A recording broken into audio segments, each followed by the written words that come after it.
તમે જે પણ લોન કરાવો છો તેની પ્રોસેસિંગ ફી અને વ્યાજને ઓછું કરવું છે તો આ રીલ્સને સેવ કરીને આ રીલ્સમાં જે કીધું છે તે પ્રમાણેના સ્ટેપને જરૂર ફોલો કરજો.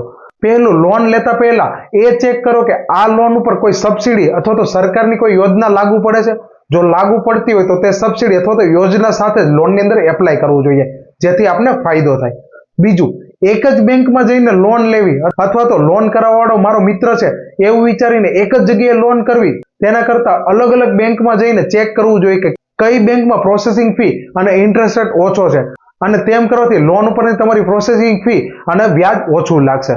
અને ત્રીજું, ધારો કે તમે કોઈ બેંકમાંથી 20 વર્ષ માટે લોન લો છો તો 20 વર્ષ માટે એ બેંકને જ લોનના હપ્તા ભરવા માટે તમે બંધાયેલા નથી.